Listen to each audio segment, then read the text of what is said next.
Rescue efforts are continuing to locate two missing workers at an underground zinc mine in northwest Queensland. They're believed to be trapped 125 metres underground. Joining me now is Australian Workers Union Secretary Stacey Schinnerl. Stacey, thanks for your time. Have you got any update on these two workers for us? Unfortunately, we've probably got no further information than what the media is already aware of. Additionally, from the initial reports yesterday, late last night, surveillance did locate the vehicle in which we suspect these workers were travelling in. Some news relating to the vehicle discovery, I guess, is it was located intact, albeit upturned. But I'm choosing to, at the very least, think of the fact that the vehicle is intact as a good sign, and we're extremely hopeful that we can still get a positive outcome. That's everyone's hope.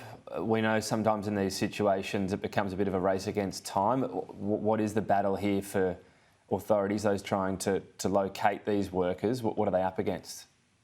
So at the minute, time is the ultimate enemy. However, what we must keep in mind at all times is that those engaged in the rescue effort, their safety is also paramount.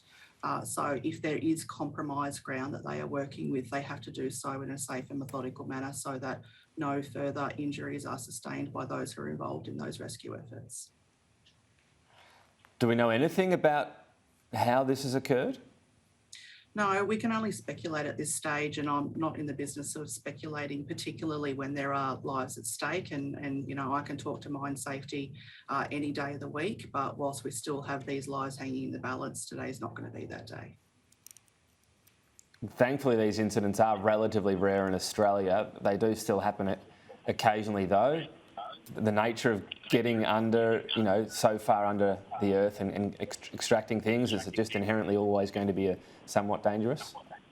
It is somewhat dangerous, but at the tantamount core of employment in this country is a fundamental right of all workers to be safe at work. And moreover, every worker is entitled to return home safe. And the reality is there are two families out there who have not received their loved ones home safe from their end of shift last night. And whilst it may seem like these instances are relatively rare, the reality is, at least in the state of Queensland, whilst we're not dealing with a fatality situation at this stage, there have been nearly 50 fatalities in the last 23 years on mine sites. And that is 50 people too many. So the Brady report covered that quite significantly in the last couple of years, and the reality is the industry really does need to stand up and take notice, because any incident that occurs, any fatality that occurs, the controls need to be in place, and the industry needs to start taking these things seriously. These are real people we are talking about, with real families and real loved ones. And are you in contact with those in charge? Are you confident that from now, at least, the situation is being handled as best it can? You'd assume absolutely every effort is being made.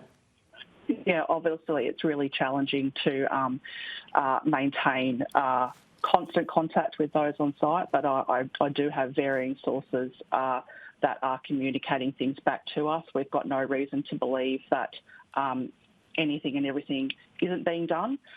We know that the priority is locating Trevor and Dylan and making sure we rescue them and get them out safely. The inspectorate is on site, emergency services are on site. My understanding is that the various companies are cooperating, that being Barmanco and obviously the site owner and operator. So we are confident that every effort is being made to deliver a really good outcome here.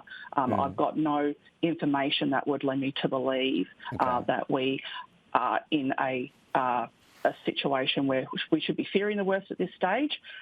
We are really thinking positively. And fair enough. You mentioned various sources of information, and I know you said you didn't want to speculate, and fair enough. How are you dealing with that in terms of what you tell the family? I'm sure they're just desperate for anything. How do you sort of, filter that back to them when they're asking for updates? So, truthfully, we're not in direct contact with the families. The families are have made very specific requests in terms of how they want to communicate, and my understanding is that their employer and the mine operator is in contact as these efforts roll out. We just have to be, as I said, really, really mindful that we've got real people attached to this story. It's very easy when you hear about these things on the news to be quite blasé. You know, they are just names that are in a story, but these are real people, real loved ones, and we need to be very respectful of what makes them comfortable and the amount of information that has the potential to cause additional concern.